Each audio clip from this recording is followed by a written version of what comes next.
Palam airport पहुंचेगा। सूत्रों के मुताबिक खबर, एयरफोर्स के विशेष विमान से लाया जाएगा भारत।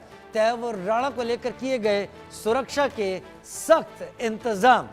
तैमूर राणा वो शख्स जो डेविड कोलमैन हेडली के साथ मिलकर जिसने सारी प्लानिंग की थी, और इस प्लानिंग का निर्देश हाफिज सईद जो लश्कर का चीफ कहा जाता है उसके जरिए हुआ था। तैमूर राणा दरअसल मेडिकल की पढ़ाई करने के बाद पाकिस्तान की आर्मी की मेडिकल कोर में भर्ती हो गया। उसके बाद नौकरी से निकलने के बाद वो कनाडा पहुंच गया और कनाडा रहने लगा। संजय शर्मा सीनियर एडिटर मेरे साथ ज्यादा जानकारी के साथ जुड़ गए। संजय, एक बड़ी बैठक चल रही है तैमूर राणा को लाए जाने के चलते, गृह मंत्री, विदेश मंत्री और एनएसए के बीच, विस्तार से जानकारी दे। बड़ा इंतजार था। जी हाँ, तैमूर राणा के भारत आने का सभी को इंतजार है, बेसब्री से इंतजार है, क्योंकि मुंबई हमले का मास्टरमाइंड था तैमूर राणा। और जिस तरीके का उसका रोल था, जिस तरह की उसकी भूमिका थी, तो उसको भारत में लाने के सफल प्रयास अब सफल होने जा रहे हैं। जब कल सुबह तैमूर राणा भारत पहुंचेगा, और ये बताया जा रहा, सूत्रों के अनुसार ये जानकारी मिल रही है कि लगभग सुबह 4 बजे, यानी देर रात को या सुबह जल्दी, तैमूर राणा दिल्ली के पालम एयरपोर्ट पर पहुंच सकता है। एनआईए की निगरानी में उसको रखा जाएगा, एनआईए की कस्टडी में रखा जाएगा, और भारी सुरक्षा का इंतजाम उसके लिए किया जा रहा है। तो गृह मंत्रालय में लगातार कई बैठकों का दौर चला है, जिसमें गृह सचिव शामिल थे, एनएसए अजीत डोभाल शामिल थे, और अभी एक बैठक केंद्रीय गृह मंत्री अमित शाह के साथ हो रही है। एस जयशंकर उस बैठक में मौजूद है, विदेश मंत्री। तो ये लगातार बैठकों का दौर चल रहा है। अमेरिका के साथ प्रत्यर्पण के बाद में तैमूर राणा जैसा शातिर अपराधी भारत को मिल चुका है, भारत के हाथ लग चुका है, और भारत की जमीन में कुछ ही घंटों के बाद जब उतरेगा, तो उसके बाद में फिर भारत के कानूनों के अनुसार उस पर कार्रवाई की जाएगी, उस पर धाराएं चलेंगी, उस पर मुकदमा चलेगा। कल ही ये बताया जा रहा है कि एनआईए की कस्टडी में रखा जाएगा, एयरपोर्ट से लाकर के उसको, और कल ही एनआईए की कोर्ट में उसकी पेशी भी होगी। तो कल ही तैमूर राणा की पेशी भी होगी, और उसको फिर कोर्ट क्या सजा मुकर्रर देती है या उसको रिमांड के लिए भेजती है, ये देखना होगा। लेकिन कल का दिन भारत के लिए काफी इंपॉर्टेंट, महत्वपूर्ण दिन होगा, जब तैमूर राणा भारत पहुंचेगा। तैमूर राणा के जरिए उगलने वाले राज पाकिस्तान को परेशान कर सकते हैं संजय, लेकिन क्या ये पेशी वीडियो कॉन्फ्रेंसिंग के जरिए करने की तैयारी हो रही है, क्योंकि उसको तो स्पेशल जगह रखने की तैयारी है? देखिए, बिल्कुल उसके लिए अलग से सेल बनाया गया, से उसकी सिक्योरिटी, से उसकी सुरक्षा समीक्षा कई बार की जा चुकी है। खुद अजीत डोभाल और गृह मंत्रालय के आला अधिकारियों ने आज बैठकें की हैं, इसी पर बात होती रही है कि किस तरीके से तैमूर राणा को भारत में ला करके सुरक्षित जगह पर रखा जाए, यानी उसको वहां पर ऐसी जगह रखा जाएगा जहां परिंदा भी पर ना मार पाए। तो एनआईए की कस्टडी में होगा, और वो जगह काफी गोपनीय होगी, सुरक्षा बलों की जबरदस्त तैनाती होगी।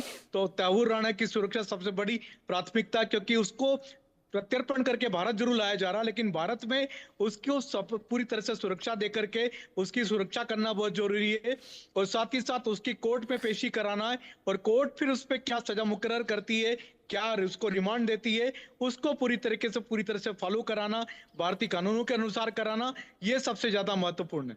अभी जो बैठक चल रही है उसके बारे में कुछ विस्तार से बताएं।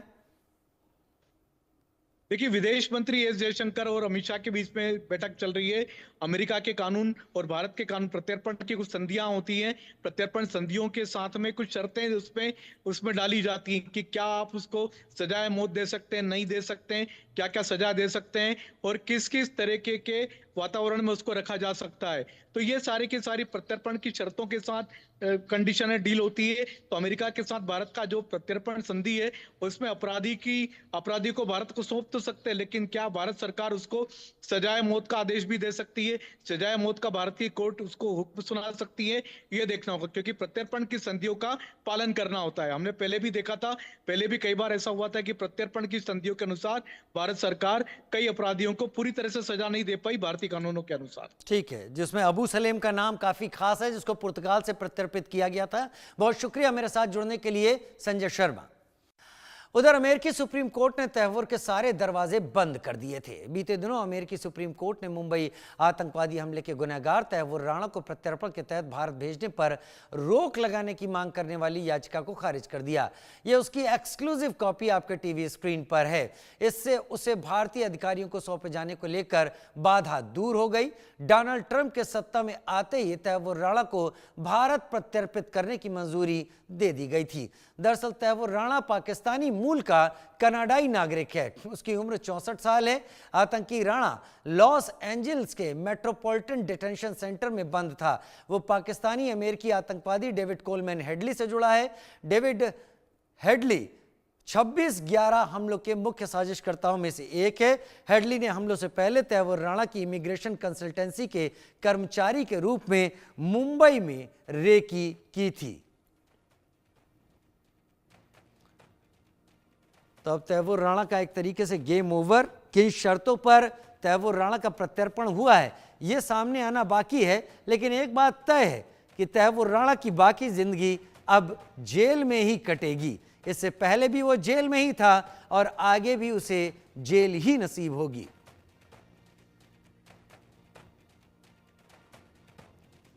उधर इंडिया न्यूज के पास तैमूर राणा की चार्जशीट भी है। एनआईए ने 53 पेजों की चार्जशीट पेश की, यानी तैमूर राणा के खिलाफ हर सबूत मौजूद है। चार्जशीट आपके टीवी स्क्रीन पर इस वक्त दिखाई पड़ रही है आपको। एनआईए के मुताबिक तैमूर राणा और उसकी कॉन्स्पिरेसी को ये चार्जशीट अपने आप में हर तरीके से समेटे हुए है। हर वो सबूत जो अब भारत की अदालत में एनआईए रखेगी तैमूर राणा के खिलाफ और उससे जुड़े हुए तथ्य वो तैमूर राणा को जेल के पीछे ले जाने के लिए काफी होंगे। एक रिपोर्ट देख लेते हैं।